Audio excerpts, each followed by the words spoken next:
Welcome to the Raw Reality Pregnancy Series. Over the next few episodes, we're diving into the real, raw, and beautiful reality of pregnancy. The highs, the hard parts, the challenges, the questions, and everything no one really prepares you for. With expert guests, honest conversations, and women sharing their own journeys, this series is here to help you feel informed, empowered, and a little less alone through every stage of pregnancy and motherhood. Shari, welcome to the show. Thank you. My first guest of the pregnancy series, and a very important guest, if I might add. But just a bit of context for you guys. I did Shari's course, a little while ago now. Not too long ago. A couple of months. Yeah. Yeah. And I was grateful enough to do one-to-one in the comfort of my own home. Yeah. And honestly, I think every single person who gets pregnant should be doing this course. I just feel so much more educated going into labour and even throughout the end of pregnancy and then postpartum as well. So today's episode is very much picking your brain and kind of going into all things, I guess, stages of labour, our choices, and just a bit of everything with birth. So you're a hypnobirthing coach. Yes. And I feel like the first question I want to ask is, what is hypnobirthing? Because a lot of people can look at it and go, oh, it's woo-woo, it's hippie, all the things. And it's absolutely not. No. So can you explain it in your words? Absolutely. Look, I've been trained in a number of different hypnobirthing programs, and I've created my own version, really, that is way more than just the hypnobirthing model. But basically, the hypno stands for hypnosis. However, I think there's such a misunderstanding of what hypnosis is. There's a lot of these stage hypnotherapists that swing pendulums, click their fingers, and can make it look like they're getting people to do things that they wouldn't normally do. And though with hypnobirthing, it's not like that at all. Yeah, I can vouch for that. Yeah, hypnosis is actually a very natural, normal state that we go in and out of, many times during the day. Yeah. Like when we drive, we're in a state of hypnosis. It's like when you go from one start A to start B and then you're like, how did I get there? Right. When you go for a walk and maybe you are listening to the podcast, you're actually in a state of hypnosis. So hypnosis, the definition of hypnosis means where you are in a state or condition where you do become highly responsive to suggestions, but it's where you have a concentration on a single idea with the exclusion of all other thoughts. All that means is a state of focus, that's it. And so when it comes to the hypno part of hypnobirthing, it just means that I'm going to share information, resources and tools and techniques that you can choose to focus on to get you through the labour.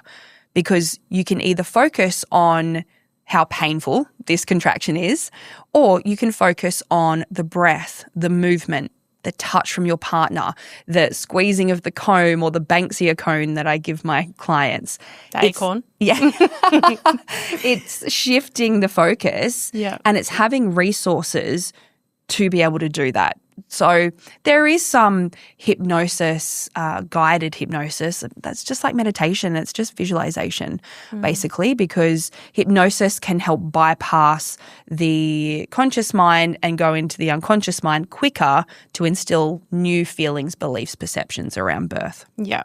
So we did the 4 sessions. Yes. So 4-hour sessions. Could you just touch on what each of those 4 sessions, I guess, the topics? Yes. So I've built this program very intentionally to take you on a journey because the program is called The Journey to Birth, and it is educational. So the first session is really about helping you to make sense of physiology. It still amazes me how much women have no idea about. I mean, I thought I knew a lot. Yeah. And I did your course. I was like, whoa. Yeah, the functioning of the body. We're not taught as young girls or as children about our reproductive system, the hormones, as mammals, how we are designed to birth, the mind and body connection.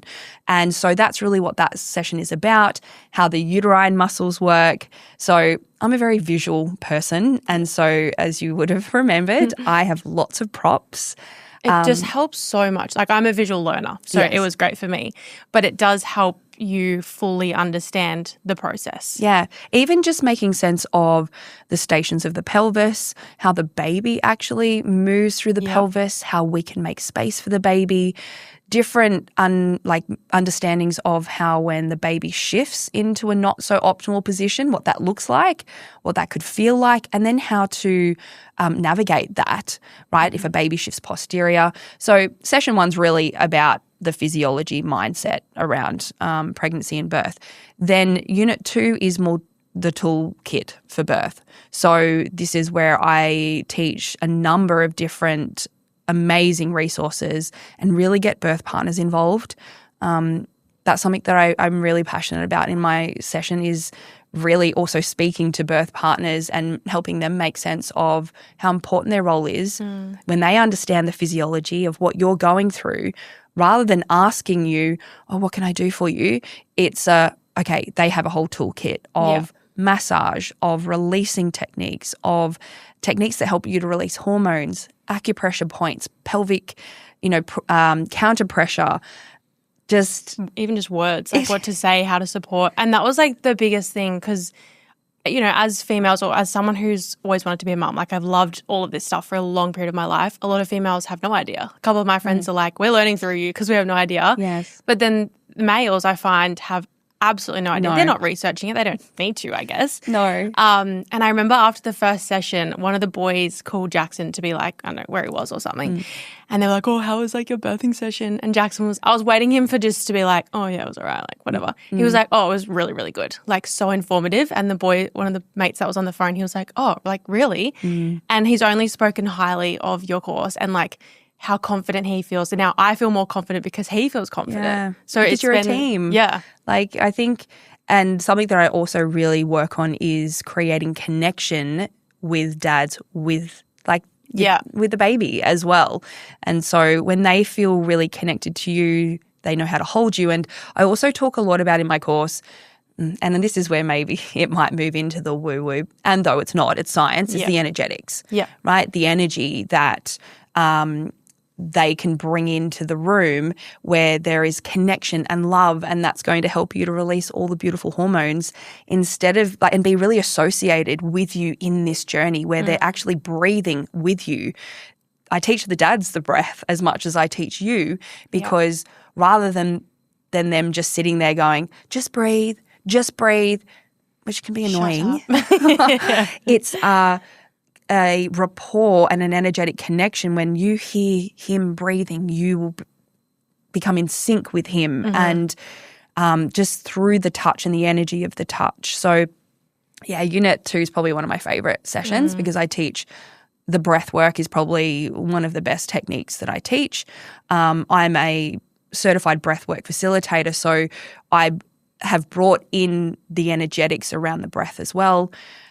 Unit 3, this is where we also talk about making sense, that you make sense of all your options. Like something that I found with the other programs I was trained and taught for many years is none of them covered what the detours could look like. It was just about natural birth. One had a little bit about induction, but only just the basics. And so in my program, I've created like a whole module. Like we talked for 3.5 hours about understanding induction of labour, how to work with interventions, epidurals, all the medical pain relief, and I even cover cesarean birth. And I provide resources for my clients if that detour is necessary, because I think it's important that a lot of women, we put a lot of pressure on ourselves that we have this one kind of birth that we want. And I make sense. I know I wanted it too, and I was able to manifest that for sure. However, I think if we only prepare for one birth and then the suggestion of intervention comes in and we don't understand it, we don't know how to ask questions, we don't know what that looks like and what that could lead down, then this is where it can feel like our birth starts being taken over or we feel out of control. Yeah. So my goal really in the Journey to Birth program is that I want my clients to have a birth map rather than just a birth plan. So you can confidently navigate each phase of the labour and also be aware of potentially where medical intervention may be safer and how to work with the medical intervention. So that's really Unit 3. Unit 4, we bring it all together. I teach a lot of different movement, positioning, how to make space in early labour, the liminal phase of labour or active labour, even close to birth, how to navigate roadblocks if the baby's head gets into a not so optimal position. we talk about what to expect after the birth too, so options when it comes to clamping the cord, birthing the placenta, how to support that in physiology. And we end with we do some really beautiful connective exercises in that too. And lots of beautiful birth videos. Yes. And just, I'm so blessed. I've had so many clients like gift their intimate moments for educational purposes. yeah, you'll probably have mine. I can't wait. So I've really been so intentional. Like I've done this for almost 14 years and created this program of so much passion and seen what's worked, what doesn't, and really brought in so many different modalities. Yeah. And you've experienced 2 births yourself. I've done it myself. Yeah. I've overcome huge fears of birth myself. I was terrified when I first found out I was pregnant with Harley. Yeah. Like big anxiety. And though there was still something within me, innate, that she was kind of screaming like, you can do this. You just need to learn how. Yeah. And this is what's so beautiful for us as women that I feel culturally we've lost a little bit, is that this transition from maiden to mother is one of the biggest transitions we go through as women. And culturally we've lost that a little bit and of honouring that journey. And really we've kind of see it now as well within our medical model. Like we have one of the highest inductions, cesarean rates in the world. Like we now see birth as a medical event that sometimes happens naturally. However, it's one of the most natural physiological functions of the female body. One thing I've often reflect on from your course, I think it was the very first session, and it was probably one of the first things you said. You were talking about this birth story and you talked about how, I can't remember what the name was of this lady. Sally. Yeah. Went into labour, went into like this quiet space, found her own space, went through the whole process, birthed, and explained the story of like when cats give birth. Yes. And I've had cats give birth at home. So like I fully Sally understood. was the cat. Yeah, but you kind of explained it as if it was human. Yes. And this is what I constantly go back to is you think about like years and years and years ago, we didn't have these resources. And it's amazing we've, progressed with everything that we have now, but they were doing it hundreds of years ago without any of this. No. And I just constantly go back to that. And, you look at how much the induction rate's gone up and the cesarean rate and all those sorts of things. And I guess when you start to learn this stuff is when you start to ask questions and be way more aware. And that's all I want Yeah. for my clients. It's not, hypnobirthing is not just about having one kind of birth. It's about moving through in this journey of going from fearing birth and then asking yourself questions as to why. Why do I fear birth? If this is your first pregnancy, why are you fearing it? And you realise the cultural projections of pain, of interventions, of tearing, of you realise that all of these fears that we take on as women aren't actually ours. And so when you go from fear to curious, like into curiosity of going, okay, why? And what can I do? Like only you can create your own experience. And it's through curiosity that then you start to ask better quality questions that can then lead you into going, oh, there are other options. I do have choice. I can have a particular experience that I want. So what do I need to do to actually take the keys and become the driver of my experience? And you move through this fear to curiosity to excitement to then this full empowerment and embodiment of that, which then too, no matter how your birth turns out or whatever detour you may take, you have felt empowered every step of the way. Yeah. That was my biggest thing, I guess, being my first baby, my first labour. I wanted to just have all the education that I could. So doing your course was amazing. Having my private midwife has been amazing. And, I think our first session, you were kind of curious in terms of like what I wanted my birth map to look like.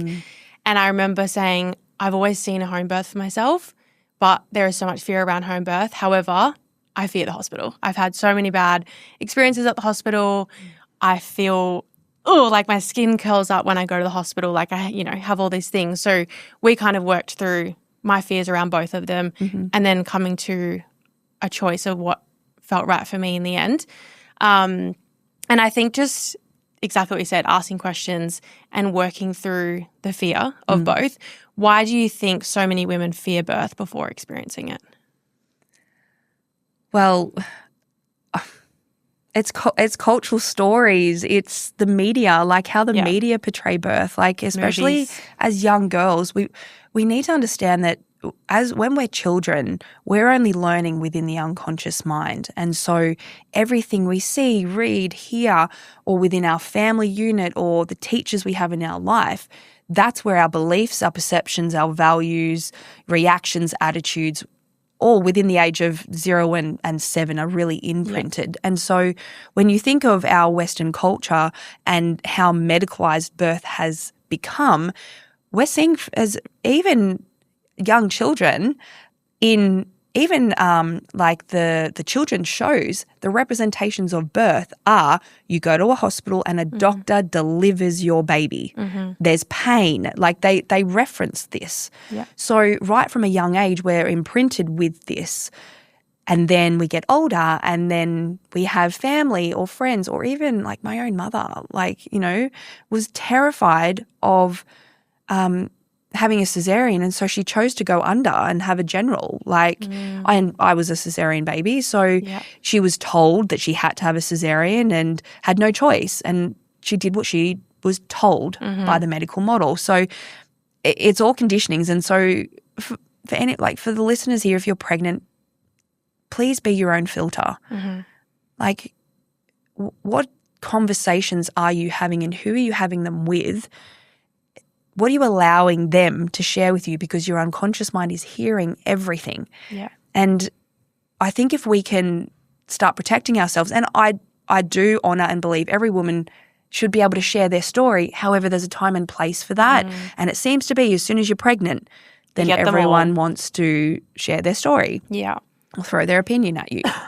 And I think for a lot of women, we don't want to be perceived as being rude. So we'll just kind of appease and please and allow them to project that. And I want to say to you, go, like, actually come up with a bit of a statement or something to say, look, I feel like you're about to share and I really want to hear your story when the time is right. For now, I really just want to protect my own experience because— And it is really important you do that throughout your pregnancy, because fear has a massive role. It does. And when we fear something, when we're in a state of fear, anxiety, stress, worry, or feeling pressured or even threatened, what happens is our amygdala, which is in the central part of the limbic system, it's like an internal alarm system. So when we hear a fear-based story, we take that on. We start processing the story within our own mind. We start thinking, well, could this happen to me? What if I can't have the birth that I want because all my friends haven't been able to achieve that? What if I do what if, all the what ifs. Yeah. And our brain cannot determine what's real and what's imagined. So the moment we start thinking of all the things that could go wrong, our brain actually believes that we're in that possible threat. And that then the amygdala fires, releases stressor hormones, which then tells the primal brain we're not safe, and then we go into the fight, flight, freeze, or the fawning response. Can you talk about fawning? Because, excuse me, we talked about this in our course and I absolutely loved it. Well, this is kind of where we're different to other mammals, right? Yeah. Sally, that mother cat, a mammal would only really go into fight or flight, right? They only have really this primal part of the brain.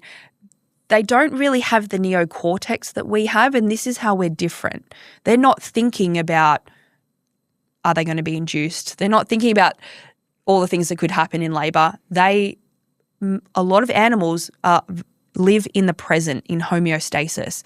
If there is an environmental threat, then they will go into the sympathetic nervous system. They will fight or they will run. We too are mammals, and so we do too have the fight or flight response. However, through our evolution, the neocortex has got bigger.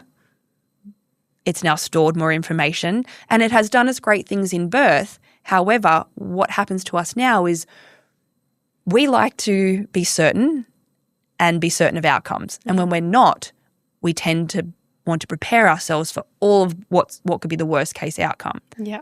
When we do that, though, then our brain can't determine what's real and what's imagined. So here is where we're also different in the way of response. We can fight, we can flight. Freeze is very common in birth. However, over the last 5 years or so, I've done a lot more research into a fourth response, and it's known as appeasing or pleasing.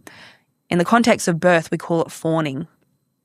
And what this looks like is potentially like conforming to certain expectations or interventions.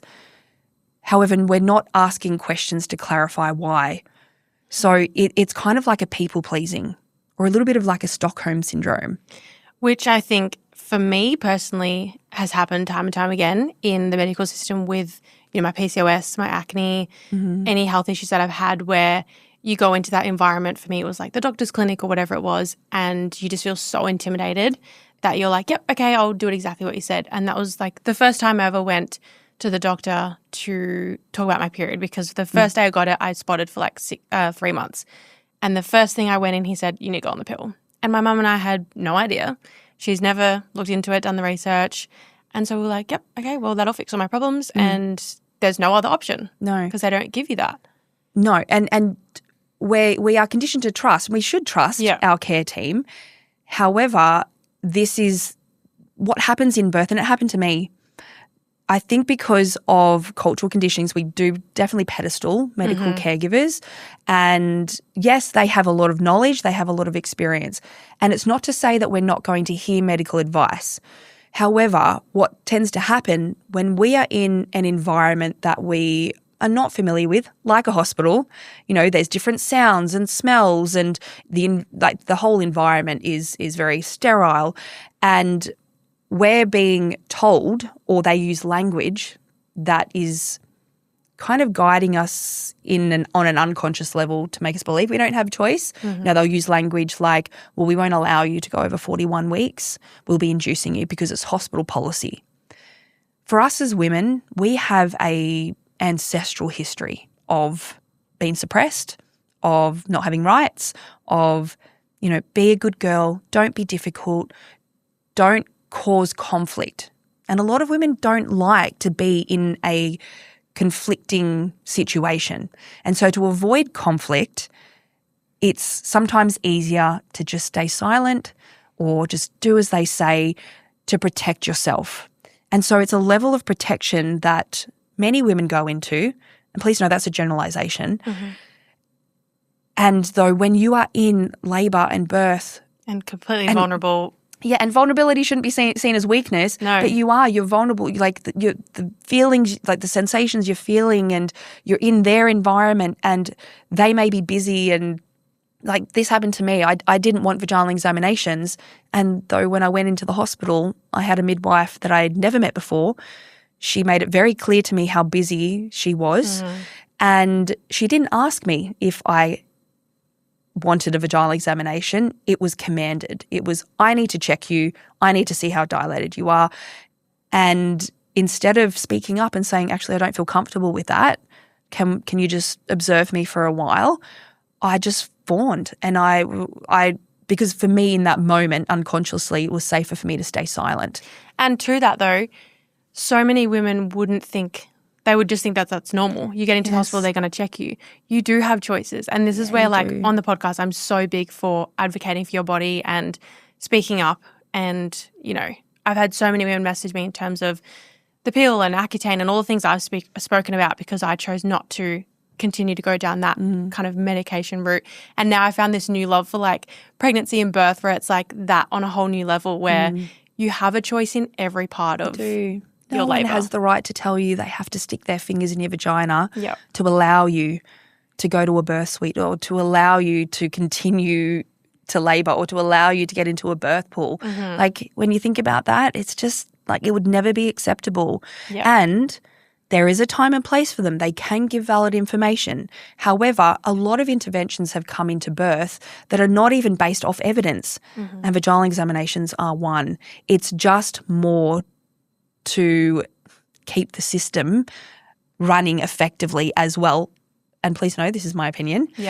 But, to be able, I can make sense why, like they would prefer to do a vaginal examination, because if you have a woman who is very vocal and uneducated and scared and she's screaming and she has an examination and she's 2 centimeters, and then you might have a woman who's been fully prepared, techniques, totally in her zone in this beautiful labour land, and she's not making the sounds, who's 8 centimeters, that can help determine who they should send to birth suite first. Yeah.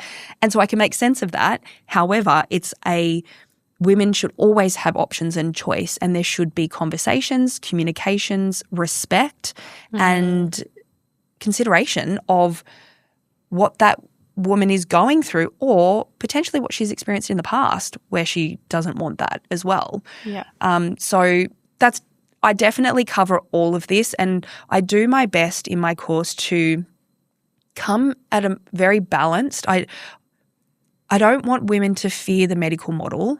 I want them to make sense of it, where they are at, and understanding options. And I am big on communication skills. I'm a master practitioner of communication linguistics.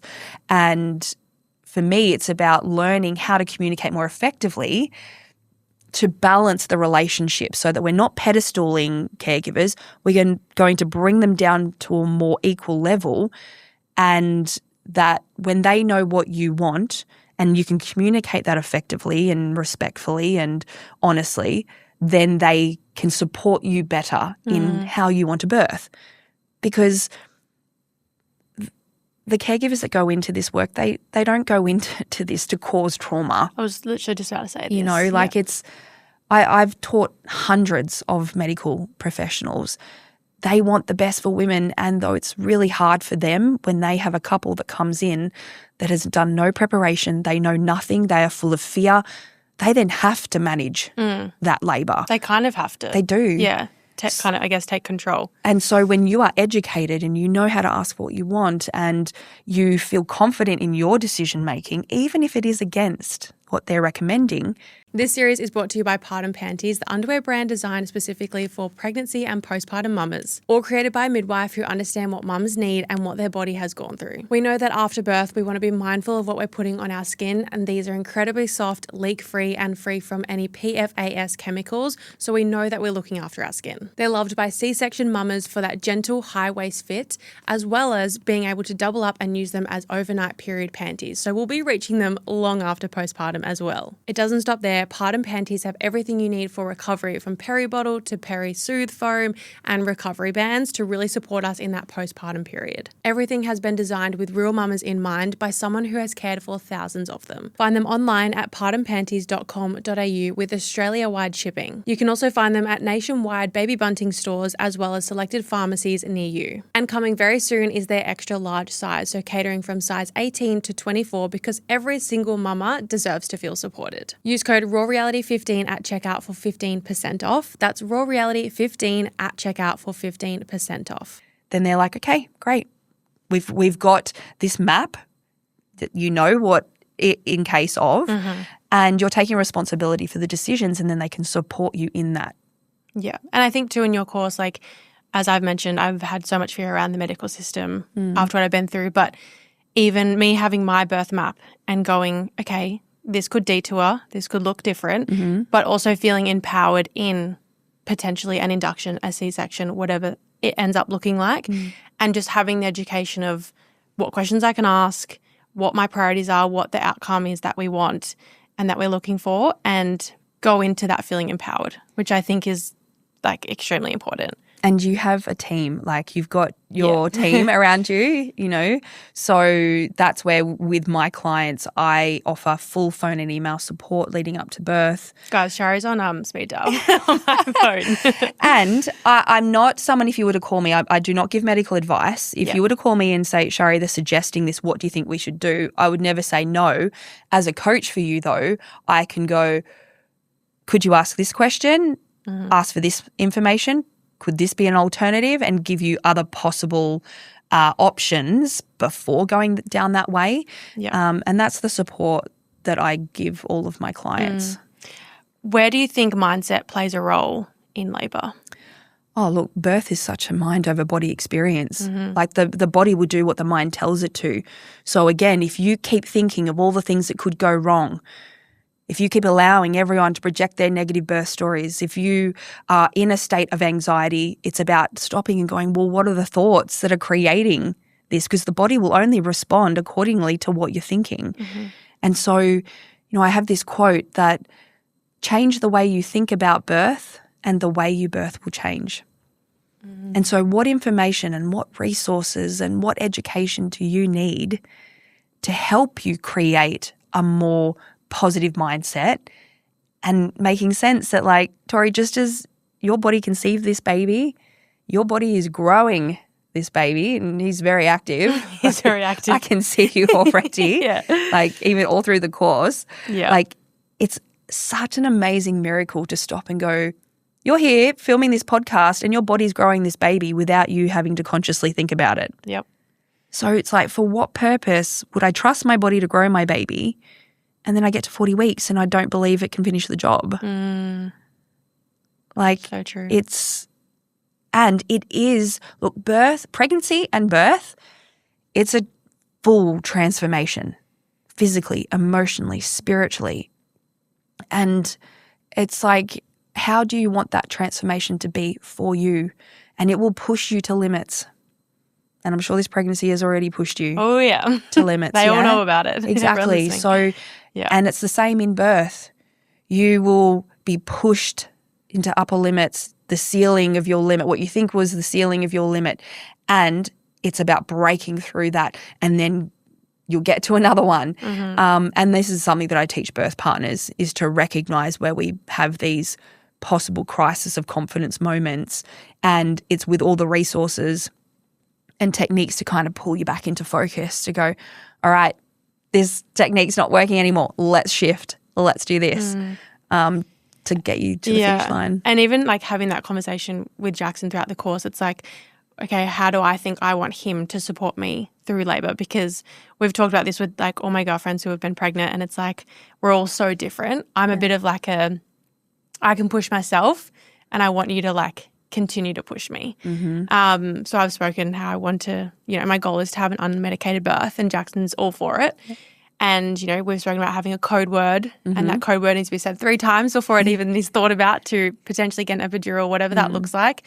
And just communicating with your birth partner how you want them to speak to you. Because I'm a bit of a hard ass. Like, I want you to be soft with me because it's going to be a huge, experience. But also I want the tough love at the same time. Yeah. And that's something that I really value with when I work with clients is you can read all the books, you can listen to all of the podcasts, you can have all the knowledge.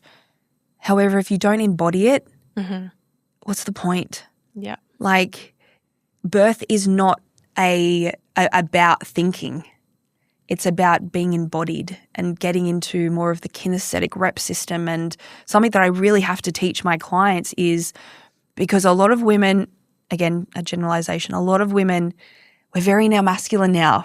Businesses, work, like we're like driven, they're like go, go, go. We want everything to be great, and we want to be in control. That's the masculine energy.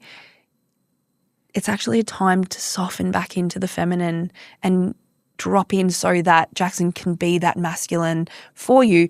You soften, and it's through the education that trust builds with him in knowing he has got your back. He will ask the right questions. So you don't have to go into that neocortex. That it's really about full embodied surrendering so that all of the beautiful hormones can come in and dance and play and provide, even pleasure for you through the experience. Like, it's pretty wild to think that like women can actually have pleasurable births. And I was one of them. Yeah.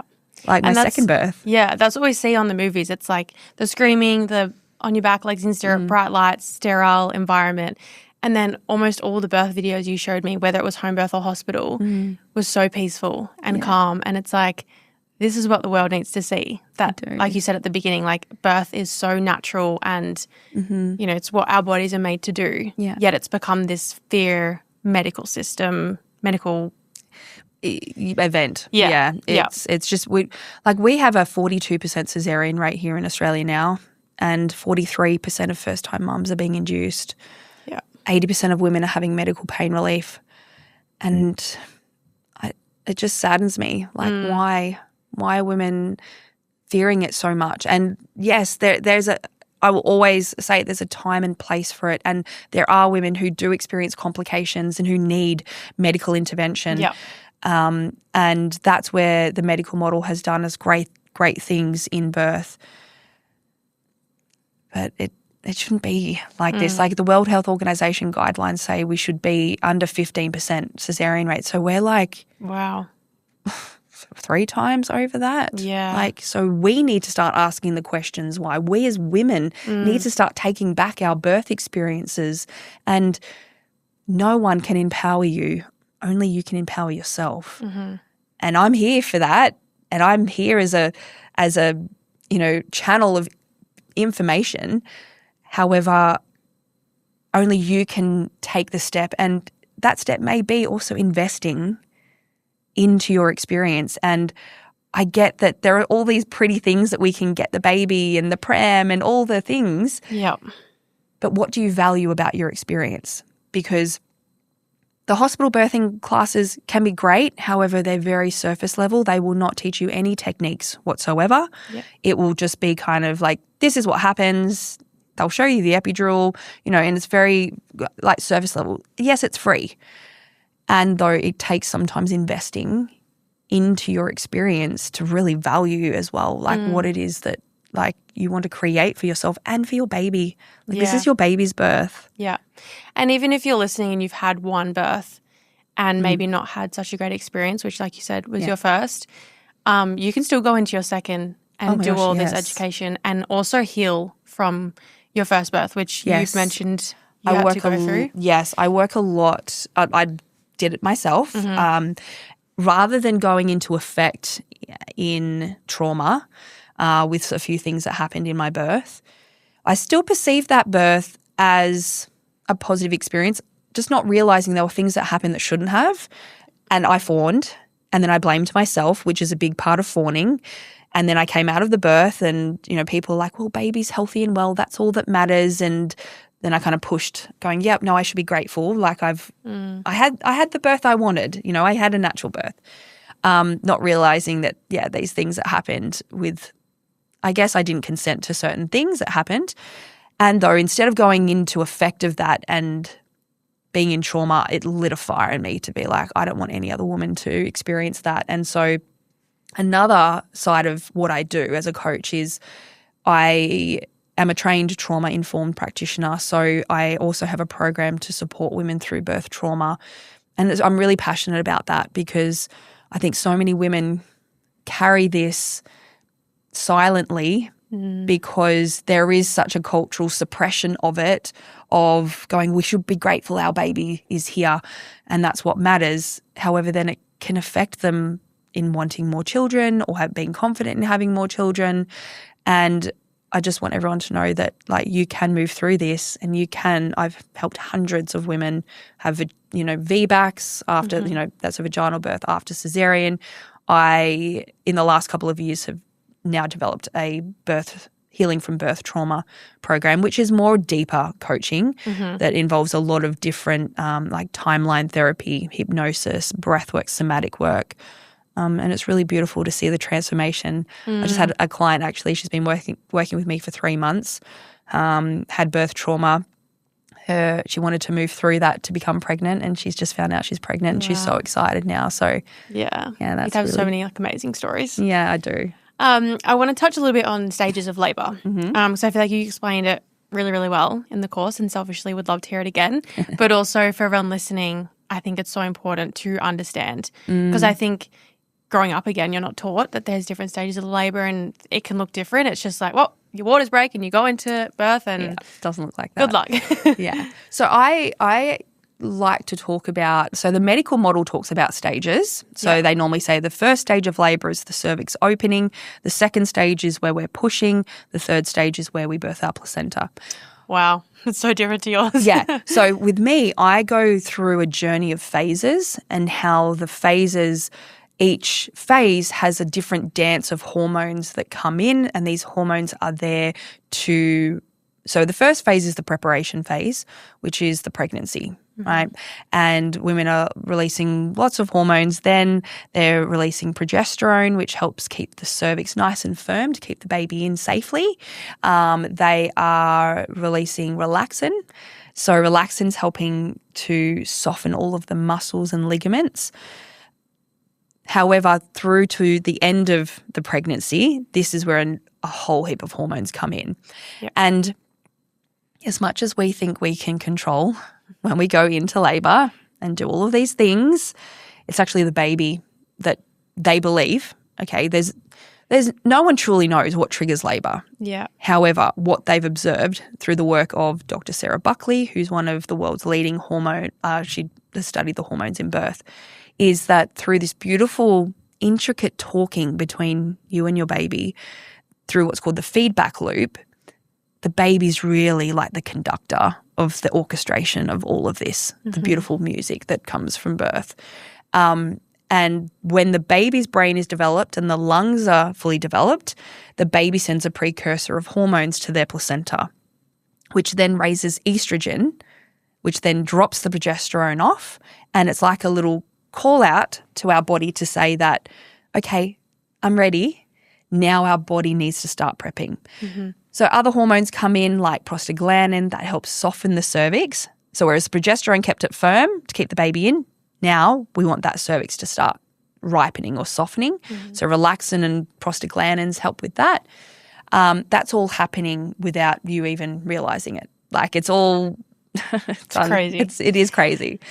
Now, what they believe is that it's through the baby's hormonal release, talking to your brain, that then tells your body to then start the labour through releasing what's a beautiful hormone called oxytocin. We love oxytocin. We love oxytocin. It is the hormone of love. It is the hormone of connection. It is the bonding hormone, the same hormone that we release when we make love to make a baby. Even if you need a little help with science, you're making a baby with love. It is the same hormone we need to start labour. Yeah. So the uterus has all like thousands of oxytocin receptors located all around the outside of the muscles of the uterus. So in the preparation phase, these receptors start to open and come online. When the baby cues the release of oxytocin, our brain releases oxytocin into the bloodstream. It's picked up in the receptors and gets the uterus now contracting. There are a number of hormones as we move into what we call the separation phase or the early labour phase. So we call it the separation phase because when we observe mammals in the wild, herd mammals will separate themselves from the herd. Or that mother cat story, she will separate herself from the family and go and find somewhere where she feels safe. We are very much the same. Our environment plays an important role in how we birth. So the environment helps with these hormones.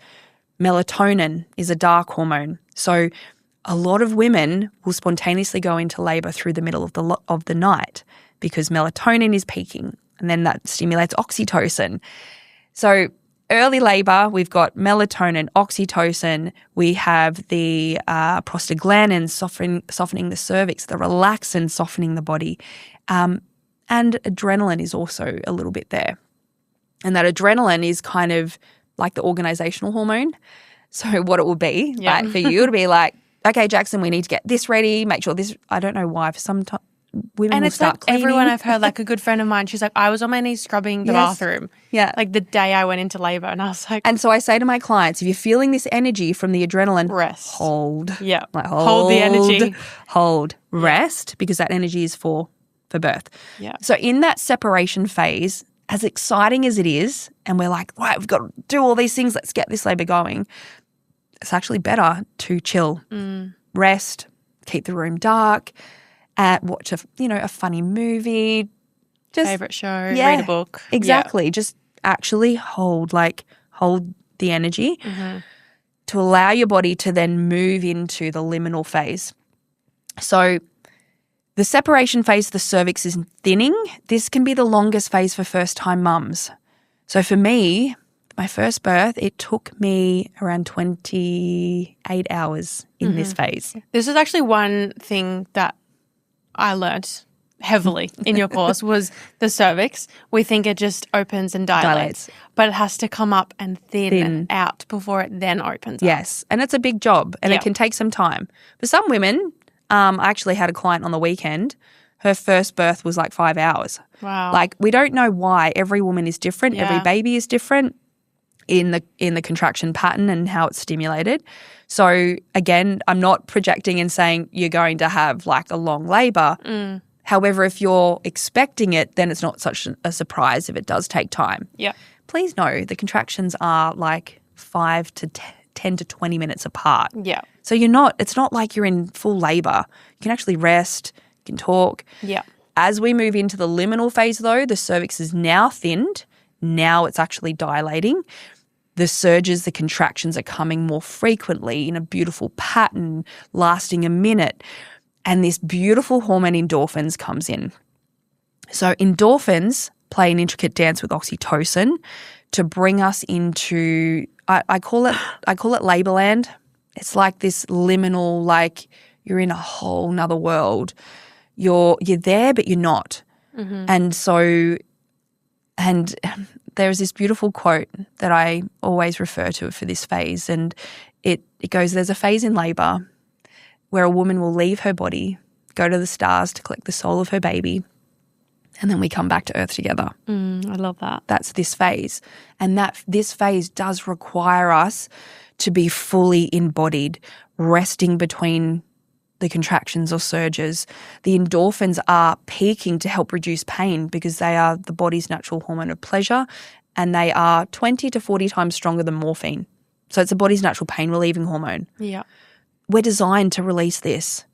However, what happens in this phase is we then need to transfer. If you're birthing at a hospital, this is the time they want you to go to hospital. So what happens? The environment changes. You are then like in the car. There's potentially like, out in sunlight if it's during the day.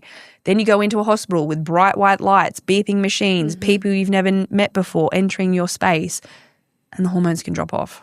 Yeah. This is where we suggest headphones, eye mask, hoodie, like sunglasses if you can't have an eye mask on if you need to look at where you're walking.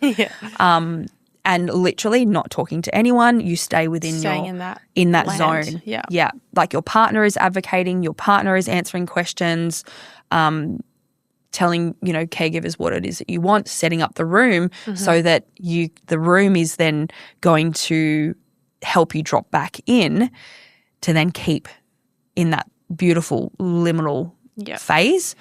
Women can look like they're literally falling asleep between surges in this phase. Then we move into transition.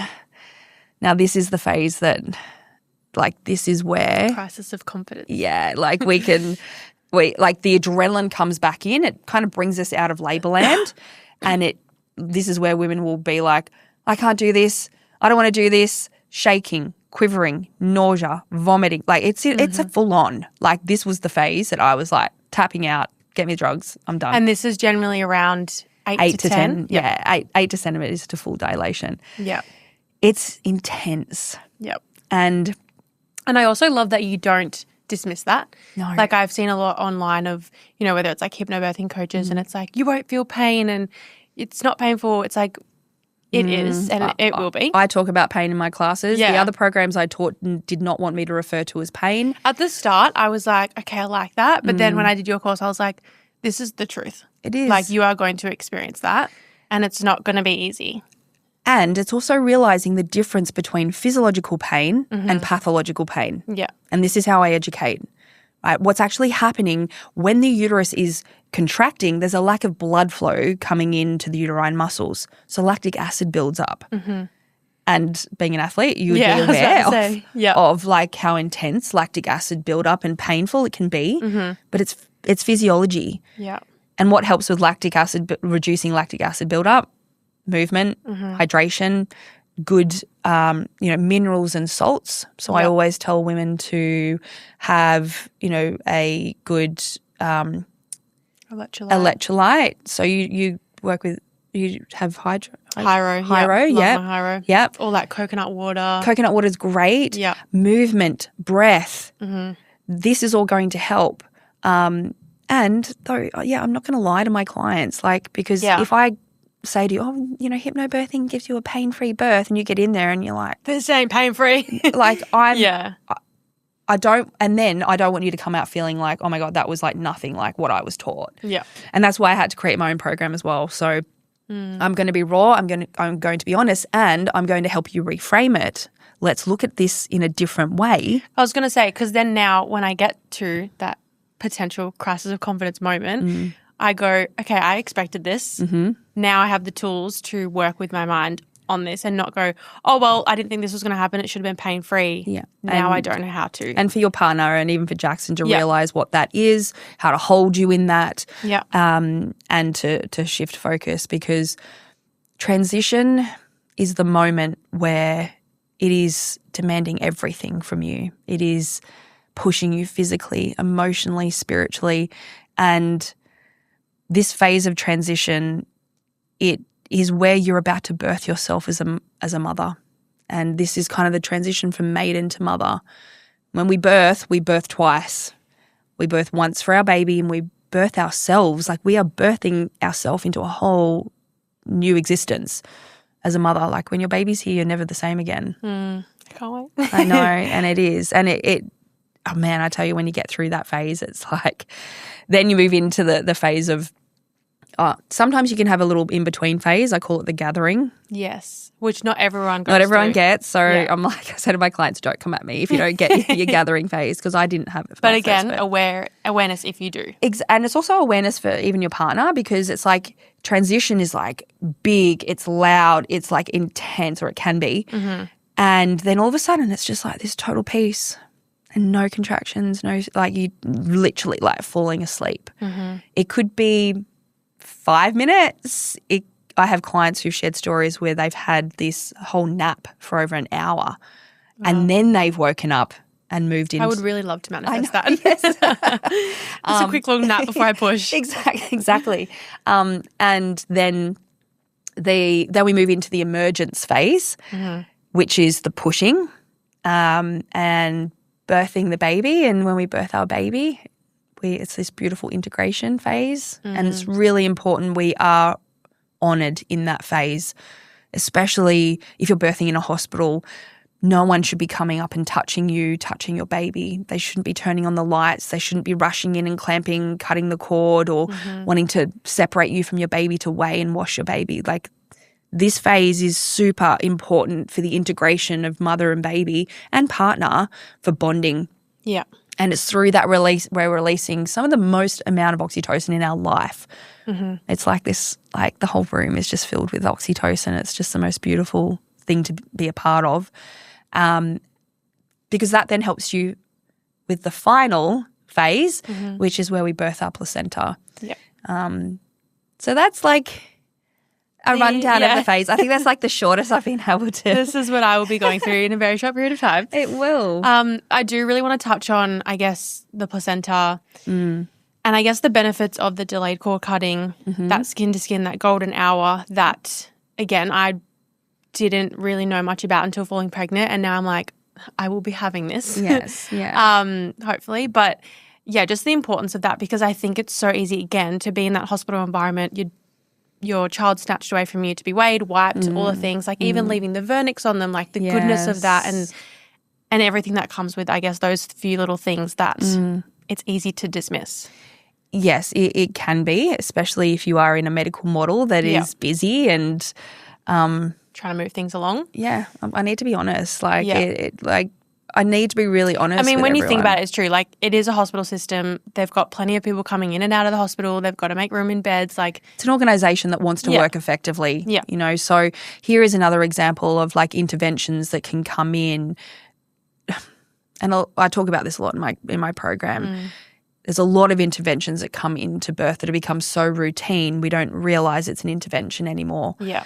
And for a lot of women, they don't realise that there is potentially choice. If you've had a natural physiological birth, so this is no induction, no epidural, like no interventions, that you can be supported to have time to wait to birth your placenta physiologically. So that's waiting for the hormones to come in, and that's why the bonding integration phase is going to support all of that for your body to finish the job. Now, active management absolutely saves lives, okay? So active management involves your clinician giving you an injection of a synthetic oxytocin. Is that Pitocin? No. In the States, they call it similar. Pitocin. Yeah, Here in okay. Australia, we call it syntocinon. Yeah. However, the medical model talk about it like oxytocin. Yes. And this is one of my pet peeves. The way they word it. Well, the way they word it, if they call it oxytocin, then women think it's natural. And Yes. it's a synthetic version You're of it. still being, I guess, injected with. There is a hormone. difference around it. So, Yeah. and I go into depth about that within the program. And so after the birth, they'll inject this syntocinon, which then gets the uterus contracting again. They may use cord traction and things, and there are risks around that. But the way that I find, like I have a lot of clients that come to me who are like, oh, like when I saw my midwife or my obstetrician, it was spoken like, oh, and after the baby's born, we'll just give you this injection and that gets the placenta out. And they're like, oh, okay. Like they were never given an option. And also, too, I didn't even know you had to birth the placenta until maybe like a couple of years ago. Because it's like, baby's born, that's it. Done, Yeah, signed, no. sealed, delivered. And then you're like, people are like, you have to birth your placenta. I'm like, you what? Sorry? Yes. What's this? You got to do what now? Yeah, so the placenta is the organ that has literally grown your baby. Yeah. So it needs to start. So once the baby's born, the placenta doesn't just stop working. Yep. It needs time to transfer the baby's blood that is getting more oxygen and everything from the placenta. Their blood needs time to transfer back to the baby. When the baby comes out and they take their first breath, their lungs pop open and a valve in the heart closes, or there's a valve that closes, that then stops the blood going back to the placenta. So because now the baby's oxygenating their own system. But the blood that's left in the placenta needs time to go back to the baby. If they were to cut and clamp that cord right at birth, your baby could lose up to 1/3 of their blood volume. And so this is where we hear the term delayed cord clamping, right? We want to wait until the cord has gone white. I say wait until white. I don't like to kind of talk about delayed cord clamping because when you actually realize what Hospital system delayed is? Well, the World Health Organization guidelines state that delayed cord clamping is not clamping or cutting the cord earlier than 60 seconds. So that's it. That's crazy. So if you say to your, if you have on your birth map or your birth plan that you want delayed cord clamping, really you're then giving them permission that once a minute is up that they can clamp and cut the cord. So my suggestion would be ask great questions and ask your midwife what they class or what they look at as delayed cord clamping. That you want to wait until the umbilical cord has gone totally white and stopped pulsating because then you know the placenta has done its job. Once that has gone white, then the placenta needs to start it's called shearing off the uterine wall. So as it comes off the inside of the uterine wall, it leaves exposed blood vessels that bleed. So this is why we need still oxytocin to be releasing after the birth to continue contractions. And a lot of women don't realize that you continue to have contractions after you've had your baby. Yep. Those contractions compress on the exposed blood vessels to create clotting so that we're not bleeding out basically or hemorrhage. It's called postpartum hemorrhage. Yeah. And that's why that skin to skin, initiating feeding, not being disturbed or touched or have Turning the environment changed, that's going to help support physiology to continue to finish the job. Yeah. Now, sometimes some women may need the injection. This is what's really important. When we're talking to caregivers, it's not about totally refusing and saying no. It's about making sense of when it may be safer or necessary. That even if you've had all of that and the baby's on you and you're feeding, if you're losing too much blood, then that's when intervention may be safer for you to have the injection or for them to maybe do some fundal massage to stop the bleeding. Yep. If you've had an epidural, if you've had an induction or a very long pushing phase, you will need to have the active management because those interventions can inhibit the hormones. if you're able to have a natural physiological birth, it's about asking to be supported with time to allow that to happen so you can have that physiological birth of the placenta. Yeah. And you can even see that in the birth videos you've shown with the wait to white. Yes. I was going to say delayed. Wait to white. Yeah. The colour come into the babies and the difference between potentially cutting it very early and not. And just all the good and nutrients that come from that is amazing. Yeah. What's, in Shari's words, one of the biggest misconceptions of labour? Oh, gosh. There's so many. You're like, actually, I need another hour. Yeah. What's one of the biggest misconceptions? That everyone has to have medical intervention? I guess that's... And another misconception is that home birth isn't safe. Yeah, that's a great one. Like, I think we've been so conditioned to go, well, the hospital is the safest place. And for many women, it may be, and that's where they may feel safer. Yep. Home birth is really safe. Like, women who choose to birth at home are not just like, oh, yeah, I'm just going to birth my baby in my birth tub and not have any help, you know. Like I've had a hospital birth and I've had a home birth. And we do our research. We engage with, like, home birth midwives are the most experienced midwives that we have in our country. Yep. There are contingency plans. There are safety, like if at any point something doesn't feel right, we know how to navigate that. It just sucks that, like, the media, like, if anything does happen with a home birth, they just go to town on that. They never talk about what possible risks and things that happen within hospital. So I want women I think a lot of women too will go, oh, I'll have the hospital birth for my first baby. This is where I sat. Then I'll have the home birth. And I just want you to question that. This was my biggest thing because, again, I had fears around both. And my birth map is being kept to myself, and Jackson and I have decided to just, speak about it after because there's projections and I've already dealt with a few projections. But it was coming to a decision that felt right for me and my baby and Jackson, and working through, the fears around the hospital where I was like, okay, learning through you that, like, going to the hospital to birth is like a beautiful, magical, amazing experience, not because, for so long I feel like hospital is sickness, it's death, it's, all these fearful things. But going to the hospital to birth is actually quite beautiful. But then it can be, for sure. You can create that.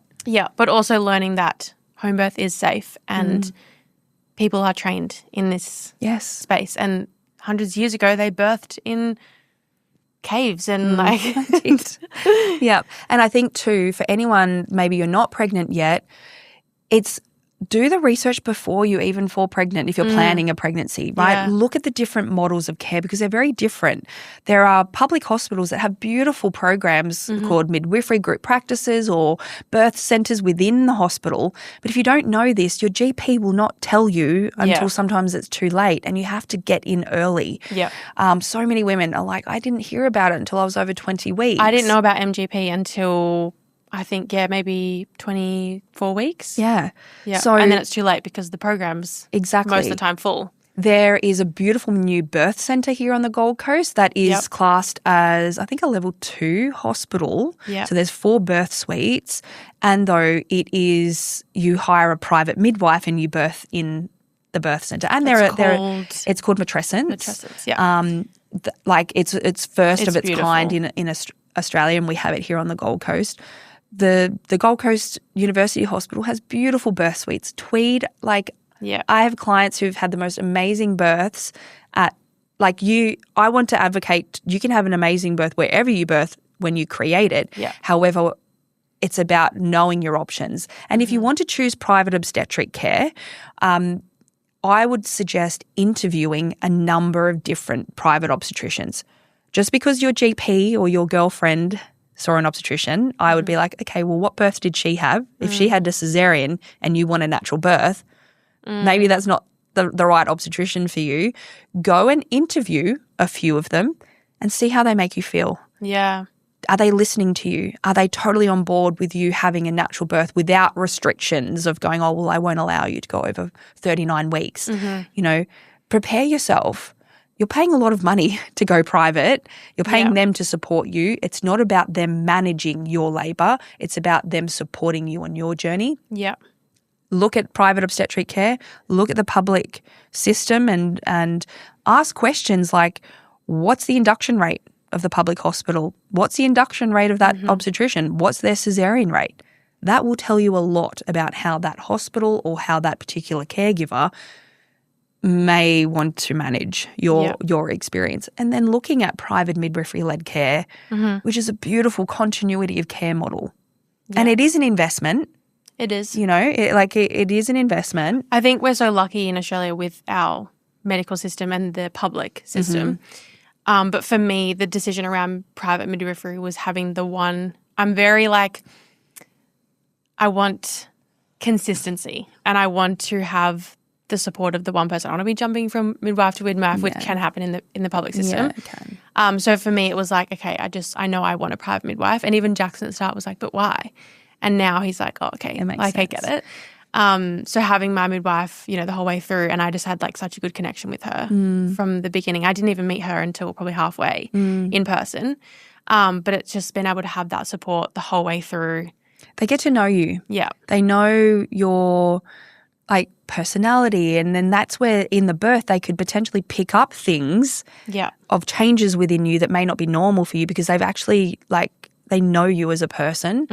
And I know it's not always available to every woman. So that's where too, either looking at engaging with a birth coach, someone like myself, or even a doula as another birth support person. Is a great option if you are unable. Student midwives are many hospitals will have student midwives that can be there for you through your pregnancy and birth. They just can't act as your midwife on the day.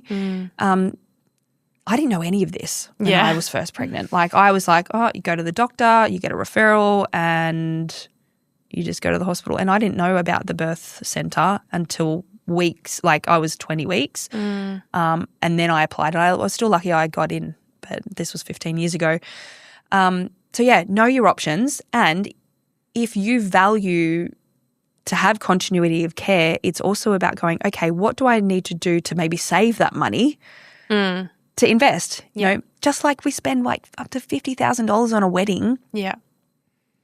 And what do you want to invest into your birth experience? Yeah. And sometimes it is a financial investment to get what you want, to have the experience that you want. So it's how can you pre-prepare or plan for that if you are planning for a baby in the future?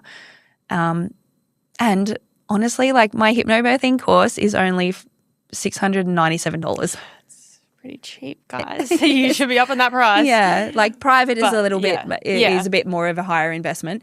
And it's a different experience. Yeah, so you have your private one-to-one, which we were lucky enough to do. And then you have your courses, which is up to how many couples? So I've got group courses in Rabina. They can vary between 5 couples to 15. It just depends on the month.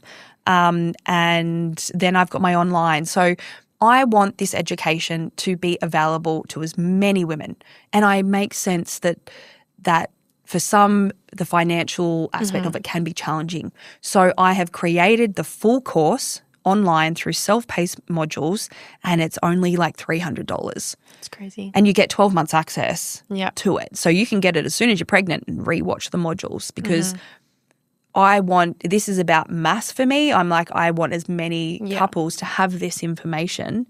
I mean, I haven't stopped talking about it since I finished the course. I'm like, oh, you're pregnant? You should go see Shari. And then you've got more of my higher level coaching. So that's women who experience either birth trauma or there are some deep rooted fears or even just supporting new mothers through that transition of identity of that because we go through a whole transition and we even question who are we? How do we want to contribute to this world? Now I'm a mum.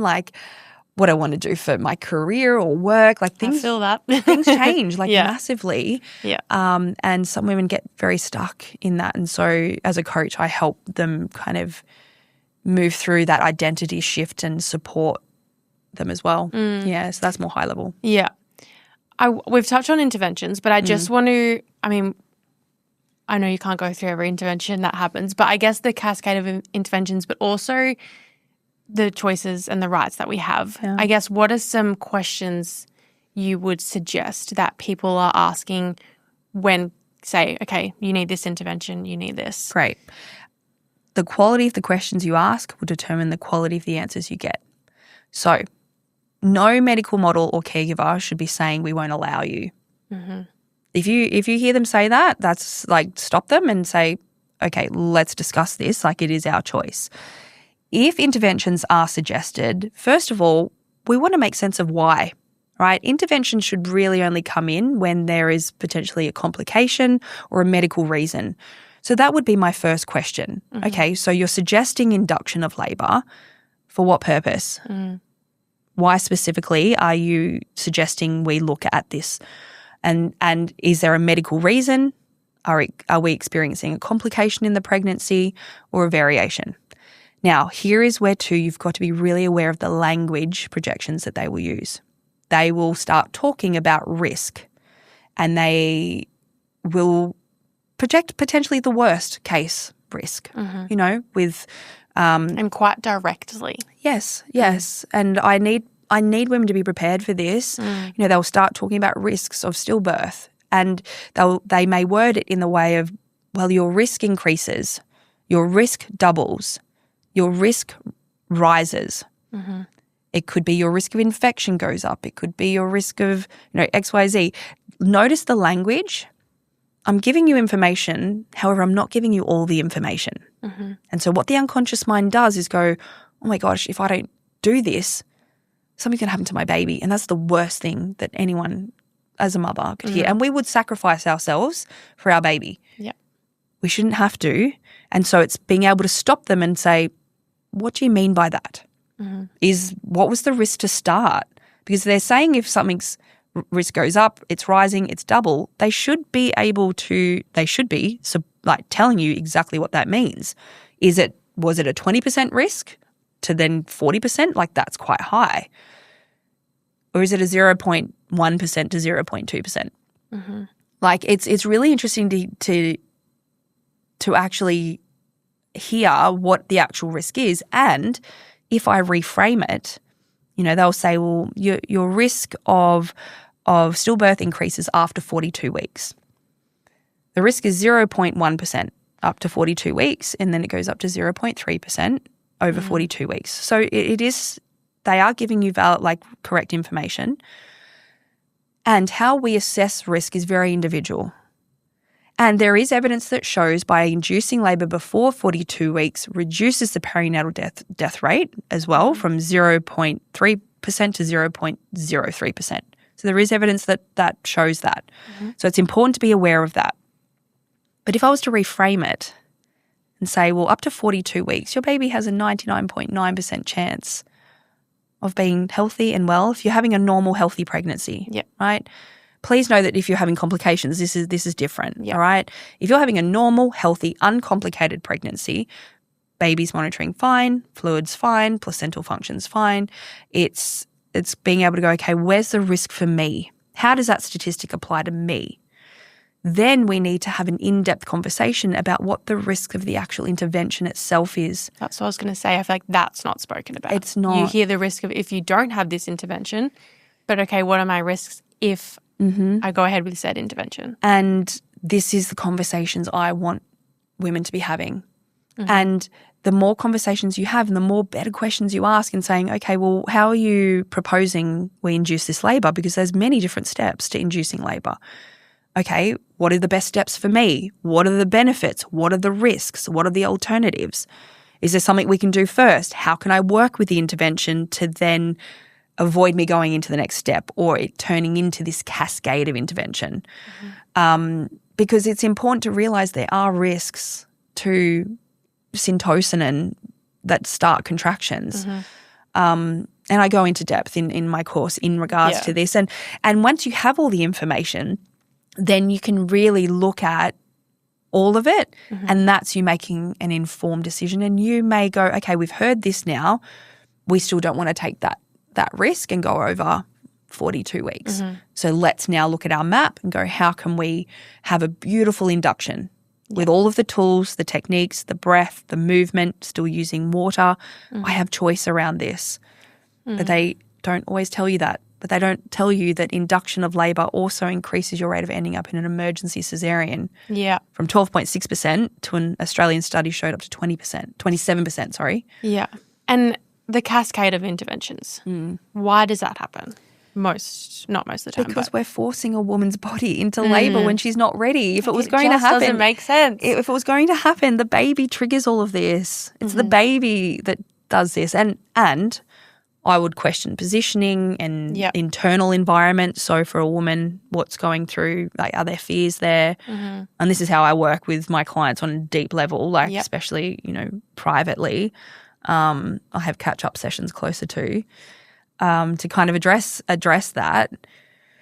And yeah, look, some babies may need a little push or help. Yeah.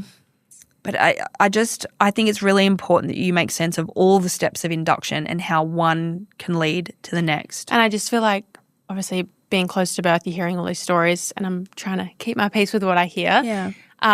But I don't feel like I've heard one yet of, like, getting induced and not having 2 or 3 more interventions post that first one, whether that was the syntocin leading to something else, epidural, whether it was when epidurals breaking lead to waters, forceps, leading to a vacuum, like whatever it is. Yeah, it's not often you hear just that one intervention. No, which is really sad. And sometimes they need, like, one intervention needs other interventions to keep that intervention safe. And this is where if you have syntocin, then you have to be continually monitored through CTG. If they don't have a wireless CTG monitor, then you're stuck next to the monitor on the bed. That then causes, potential roadblocks in regards to space for the baby and movement and positioning, the pain intensity, because it's like mechanical contractions, basically. The uterus is being stimulated by this synthetic hormone that then leads to higher rates of epidurals. Epidurals are great for many women, and I even show positions and things with an epidural. But then epidural leads to higher rates of episiotomies and vacuum and forceps and possible cesarean. Yeah. So when you're preparing for birth, this is why I like the concept of the map. Yeah. Of going, okay, if we take this detour, what are our choices? What are our options? Where could that lead us down? And we need to be fully prepared that this induction could lead into a cesarean. Are we ready for that too? Your brain's analogy. Yes. If you don't mind me sharing. I've been, like, testing myself, and I feel like I should say it. Okay, let me test you. Okay, so brains is obviously BRAINS. Okay. B, benefits. What are the benefits, what they're suggesting? Yep. R is risks. And risks, we want to ask about risks on both sides. Both sides. So getting the intervention and not having the intervention. What are my alternatives? Yes. For A. I always go to say intuition. Yes. It is? Yes. Okay. Or instinct. Instinct, yeah. And as your coach, this is where if you are being suggested interventions, I would then ask you, well, what are you feeling? What's your baby telling you? Yeah. Like, because your intuition is like, it's an innate wisdom. Yeah. It's instinct. Like, this is the connection between you and your baby. And sometimes I have clients who go, I think my baby's telling me we have to detour. Yeah. I'm like, okay, trust that. Yeah. I have had women who've gone, something doesn't feel right. They've gone into the hospital and been told, no, this is normal. Been sent home. And when I've talked to them, I say, go back up to that hospital and you demand a scan. And one thing I love with intuition, like, just outside of just everyday life, but it's like train yourself to trust your intuition. Yes. So in everyday life, it's like, all throughout this pregnancy, I'm like, little things we've had, we haven't had major complications, but little things where I'm like, okay, what do I feel in my body and trust that. So, for example, they wanted me to get 2 scans at 32 and 36 because he was measuring bigger in terms of his belly. And I was like, he's fine. My body is creating a baby that is perfect for my body and he's okay. He's active. He's fine. And then looking at genetics, me and Jackson were bigger. My siblings were bigger. Yeah, he's probably going to be fine. And then it just gives – then my midwife's like, well, then we have to look for things and that could lead to other things. So that was just like my choice. And let's prepare for a big, like potentially bigger baby. Yeah. And so I've shown you how to make space in different phases and in the pelvis and shown Jackson some great hands-on techniques too. Yep. So it's also preparing like women can birth big babies. Like we can. Oh, I showed you a birth video of a woman birthing a 4.5 kilo baby. Yeah. It's possible. Like it's trusting that. Yeah. Yeah. What was that? A, alternatives? Intuition. Instinct. N. Now.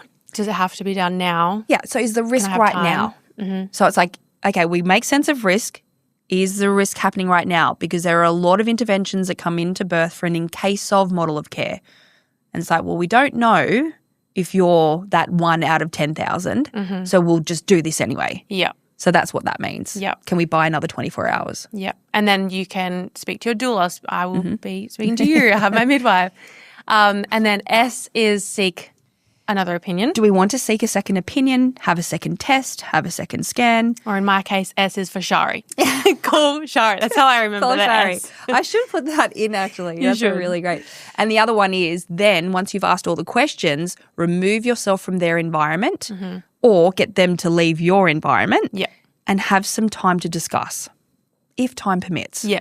Sometimes Every you might need situation to make, is different. Yeah, you might need to make decisions quickly. Yeah. Okay. Well, gosh, I'm looking at the time and I'm like, I feel like we could keep going. I feel like I want to get you on post-birth as well because we can like debunk my birth. Yes. But is there anything that you would like to say to the listeners, anyone going through pregnancy, going into labour, maybe planning a pregnancy, maybe have had one birth that didn't go to their plan? Yeah. Preparation is the key to success. Invest in your experience, invest in educating yourself, and trust your body. And also protect yourself from stories. Yeah. Stories. I and think really like the whole session, like this whole episode is everything I want women to know and more. Yeah. You know, like a lot of what I've shared is like within the program and though like blow that up. Yeah. And to have the support and also for your partner, like I want dads to be like more connected and more involved and more confident because I do see some of them when they just go in and they're so disassociated because they don't know how, well, no one's told them. So they're sitting in the corner of the room on their phone, like. And then just watching their partner go through all this pain and not know what to. They don't know how to help her. Like, so you are a team. This is a beautiful journey that you're going on together. And even if I teach single mums too, that I had one mum. Every session, she brought a different birth partner. She had her friends, she had her mum. Love it. And it was so beautiful. And she had a great experience. She actually wants to share her birth video with me. Love it. So hypnobirthing is not just for couples. It's for everyone. Yeah. You know, if you're pregnant, but look into your options, ask good quality questions, and invest in education because honestly, like I know personally, me doing my hypnobirthing course 15 years ago was life-changing and it's life lessons you learn within this program. I'm like the biggest advocate for, you know, speaking up for your body and anyone who's listened to this podcast from the beginning or halfway through, they know where I stand. Yeah. And like I said, I've just had this whole new love for like even just having you on and doing the pregnancy series. I want to do so much more postpartum when I'm back recording, but just to help spread the word on this sort of stuff because I'm just like, now that I'm in it, I'm like obsessed with it. I know, but I'm right? just like obsessed with birth stories. And I'm like, then I'm questioning other people's birth stories. I'm like, but why did that happen? Like, Yes. maybe I should become a hypnobirthing coach. Oh, please do. And that's something that I'm looking at in the future is releasing my own like training practitioners because We need more Sharis. Yeah. and more coaches because there's so much like this is a mission and we are the change. So I want to thank you for giving me a platform to share. This is a big mission that we all need to be on as women to reclaim our birth experiences, and because the babies that are coming through right now are here for big changes. Like they are here to do big things to awaken humanity, really. And it's like, what are they asking of you? And so often, like I believe a lot of women their babies send them to me. Yeah. Because it's a baby's birth too and they want a certain experience as well. Yeah, 100%. Well, thank you so much for coming on. I'll be getting you back on and we can debunk my birth story and all the things. I'd love that. But appreciate your support and I mean, you'll be hearing from me very soon. Hopefully in a couple of weeks when I go into labour.